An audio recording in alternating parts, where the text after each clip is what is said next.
The Pokémon anime was truly something special because it offered us a more expanded look into the Pokémon world. While the show followed more or less the same structure of the game and having the protagonist visit the same towns and meet some of the same characters we know, some of the most interesting episodes of Pokémon were the ones that deviated from the norm. One such, dare I say, giant example of this was the episode The Island of the Giant Pokémon. This episode takes place right after the main characters and Team Rocket all get attacked by these Gyarados while they are stranded at sea, leaving them all to wash up on a seemingly deserted island. The story follows three groups, the first being Ash, Brock, and Misty, the second being Jesse and James, and the third being the Pokémon themselves, who go on their own adventure after being separated from their trainers. Something the Pokémon show is very good at is finding the line between portraying the Pokémon as their own characters as well as animals. Like, they aren't animals, but they aren't humanized cartoon characters either. They're somewhere in between. They're Pokemon. That's the magic of them. One scene from a different episode that I think encapsulates this quite well is from only the third episode of the series, Ash Catches a Pokemon, where Pikachu and Caterpie just have what seems to be a whole conversation with their Pokemon noises, which ends with Caterpie looking up into the sky and seeing a Butterfree. And even though we have no idea what these two are saying, or if they said anything at all, we can still find meaning in the scene. My own personal interpretation is that Pikachu and Caterpie were debating the pros and cons of evolution. After all, these two Pokemon have opposite perspectives on the subject.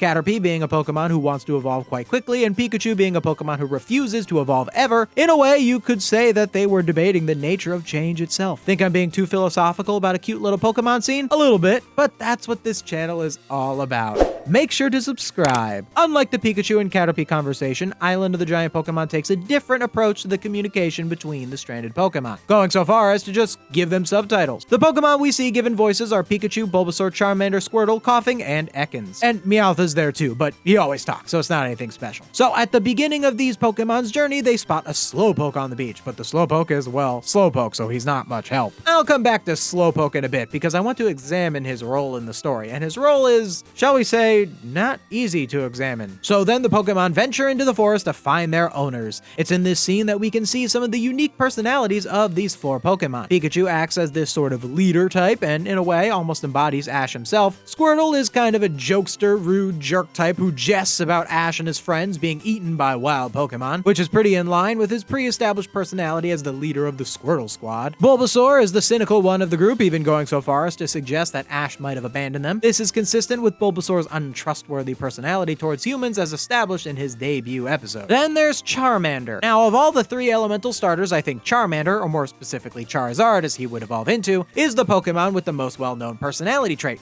being disobedience and arrogance. However, Charmander does not portray a lot of these traits at all. In fact, Charmander has the most emotional reaction to when Bulbasaur claims Ash might have abandoned them, which is all the more sad when you realize that Charmander was abandoned himself before Ash took him in. Then Meowth swoops in with Koffing and Ekans, and this is the part of the episode that I find the most interesting. When Meowth commands Koffing and Ekans to attack the four starter Pokemon, they refuse because Meowth is not their master. I think the term master being used by Koffing and Ekans is interesting, as I don't think it's a word that Ash's Pokemon would use to describe him. It's an indication to the different kind of trainers Jesse and James are compared to Ash. The hierarchical culture of Team Rocket would lead Jesse and James to use phrases like master to refer to themselves, whereas someone like Ash would more so want to see himself as a Pokemon trainer rather than a master. Then we get to the philosophical moment of the scene where Meowth claims that Ekans and Koffing are bad Pokemon, to which they reply that they aren't bad because there is no such thing as a bad Pokemon. Only bad people who train Pokemon to do bad things. Pokemon has a lot of themes around being symbiotic with nature. It's no secret that Pokemon in the Pokemon world represent animals in the real world. And in our own world, we as people can make choices, but animals work on instinct. In the real world, there are no evil animals, only animals that react to certain things. This episode can teach us that and give us a better understanding on how we perceive the creatures we share the earth with. Or maybe it can come from a human perspective as well. Perhaps this is implying that humans themselves aren't evil and are just sometimes driven to evil. Jesse and James serve as the comic relief of the episode. Much of their story revolves around trying to get in contact with Team Rocket boss Giovanni using the payphone. I love early Pokemon anime Giovanni portrayals. There's just something about the unseen villain trope that just works so well for me. And how serious and intimidating Giovanni is makes the dawdling Jesse and James even more funny by comparison. I also would like to add that this episode gives us the lore for how Jessie and James got Coughing and Ekans. Apparently, Jessie got Ekans for her birthday and James got Coughing for Christmas. I know that these are throwaway lines and I probably shouldn't take them too seriously, but if you know me, I'm gonna take them seriously. I always assumed that Coughing and Ekans were like standard issue Team Rocket Pokemon, because a lot of Team Rocket grunts in the games use them. So the detail that Jessie and James got these Pokemon outside of Team Rocket and that they got them through these kind of wholesome means is kind of cute. Ash, Misty, and Brock take a little more of a backseat story-wise in this episode. Most of their scenes revolve around them running away from some other scary giant Pokemon they encounter. I suppose I should talk about these giant Pokemon, huh? The giant Pokemon are the centerpiece and main conflict of the episode. Something special about these giant Pokemon is that it's the first time in the show that we see a lot of these Pokemon, giant or otherwise, with the exception of Pikachu. Or should I say, Bigachu. This episode is pretty early on in the series, and so far we've mostly only seen cute and little Pokemon with some exceptions. But Pokemon are not all cute and cuddly. In fact, most Pokemon that people like to use on their teams in the games are big, tough ones. This episode was a good way of showing these more powerful Pokemon to the audience before the later episodes of the show. The most notable giant Pokemon present in this episode are the evolved forms of the starters. In a scene where Squirtle encounters one of their mega evolved forms, oh wait, that's already a thing. In a scene where Squirtle encounters one of his larger evolved forms, the other Pokemon tell him to acknowledge it as family, only for the Blastoise to attack them. This episode is also the first time we see legendary Pokemon, with the exception of Ho-Oh in episode 1. The presence of Zapdos and Moltres on the island of the giant Pokemon gives it an even higher level of mystique, especially because they're seen so little in the episode. Too bad Articuno got left out. The climax of the episode revolves around this minecart chase scene where Ash and Team Rocket reunite with their Pokemon in what is a really heartwarming slowdown moment within the action. And then all the giant Pokemon are revealed to be animatronics and are destroyed. We then learn that the island of the giant Pokemon was nothing more than an investment project from Team Rocket boss Giovanni. I think this was the perfect ending, because if it turned out there really was an island of giant Pokemon, that would have pretty crazy world building implications. So this ending allows for us to see a story with these giant Pokemon without disrupting the Pokemon universe. So let's talk about Slowpoke. I was always confused by this whole Slowpoke thing that's present in the episode. I'm sure it's not just there for no reason, but like,